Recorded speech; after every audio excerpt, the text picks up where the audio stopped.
So today I'm making my Flavonoid Oxymel. First I should probably tell you what a flavonoid is, and then I should probably tell you what an oxymel is, and then I get to show you why I'm making it because it's exciting and delicious. So flavonoids are herbs, or foods or herbs or anything that's brightly colored. Here's rose hips. Here's aronia berries. And then I also have some hawthorn berries, and these are all dried, already dried.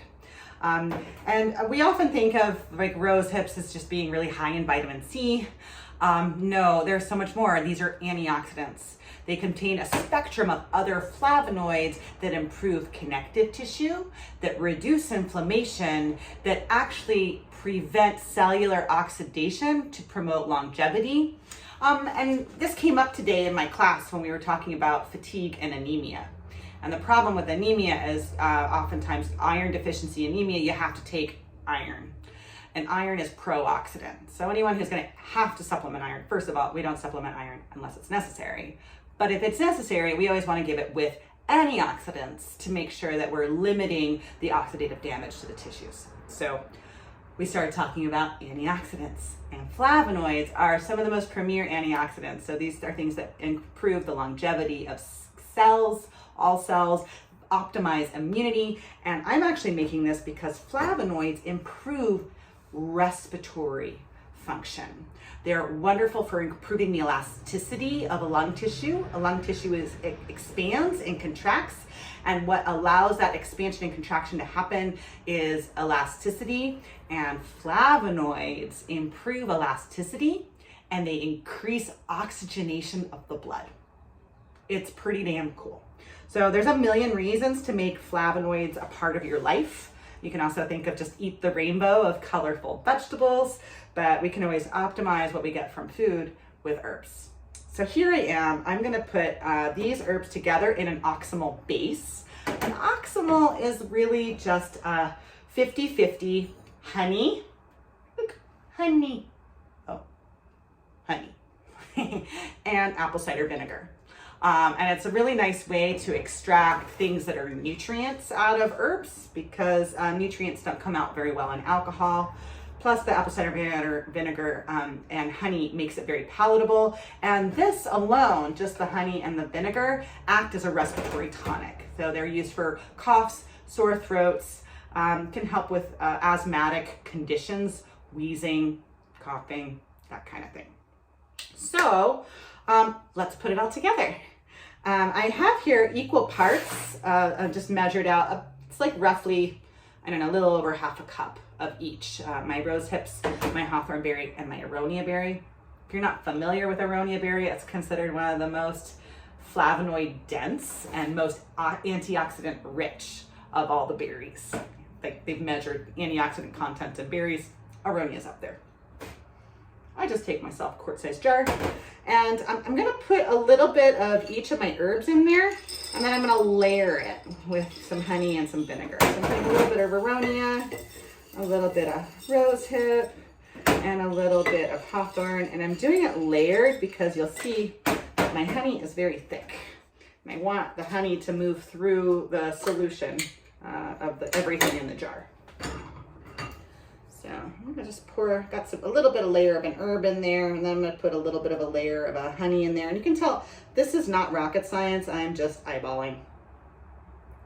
Woo, go there, honey. Okay, honey's getting out of control. All right, so you can see what's happened. I've got like some layers of herbs, some layers of honey. Let's put in some more layers of herbs, and then we'll put in a layer of vinegar. So I'm gonna do a little more aronia. Oh, you know what makes it all go down? This is flavonoids, but the flavonoids actually, you can enhance the absorption of any herb by adding a circulatory stimulant or warming synergist to it. So to make this extra yummy and to enhance its absorption, I'm adding some cinnamon, and I have some cinnamon chips.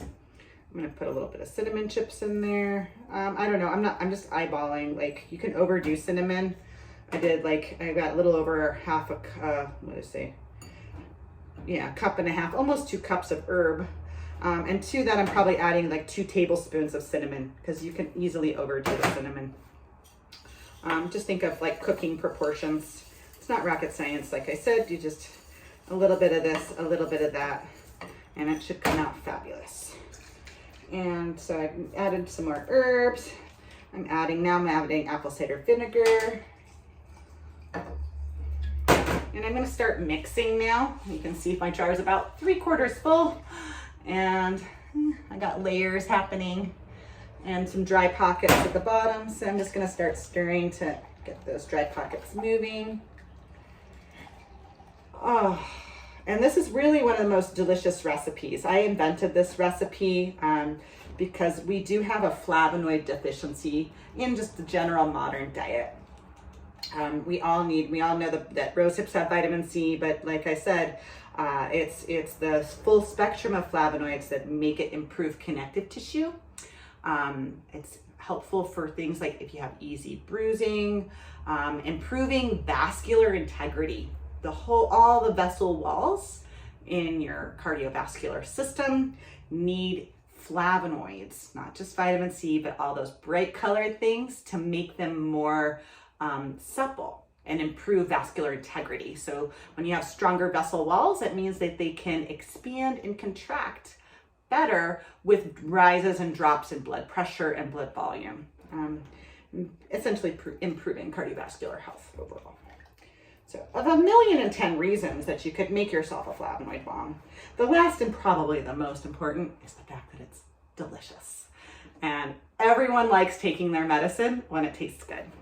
So I think that's pretty well mixed up. I'm gonna go ahead and add the last of my herbs and then top it off with some more honey. And I'm just not even measuring my vinegar and honey, which of course I could. I'm just eyeballing it and doing what looks to be about half. And a little pinch more cinnamon. Okay, so let's put a little more honey in there. Ooh. And then once this is all done, I'm gonna put a lid on it and I'm gonna let it sit for about 2 weeks. And every day during that 2 weeks, I'm gonna shake the jar. And at the end of 2 weeks, I'm gonna strain out the herb. And it's gonna come out like a syrup. It's gonna be fabulous. Put up a little bit more vinegar in there. Top it off with a little bit more honey. Go, honey, go. Might as well. There we go. Last bit of honey.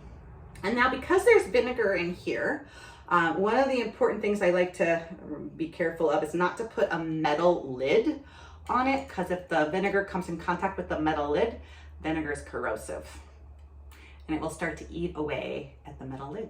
So you can do things like just put a barrier down, like a sheet of plastic or something in between the vinegar and the lid so it's not touching.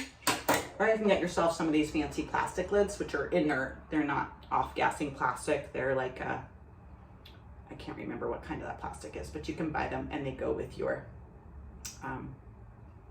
mason jars. They fit jars very nicely. So there it is. Now it's all in there. I'm gonna shake it once a day. Every day, give it a little shake. And actually shaking is super important because it allows the plant material to move through the solution. And every time you shake it, you're improving extraction. So just letting your jar sit is not as good as if you remember to shake it every day. So shake it up, and in 2 weeks, strain it. It will come out the consistency of like thick syrup or thin jam, and it's delicious. You won't be able to use a dropper to dose it with because it'll just clog up your dropper. So dose by the teaspoon and enjoy.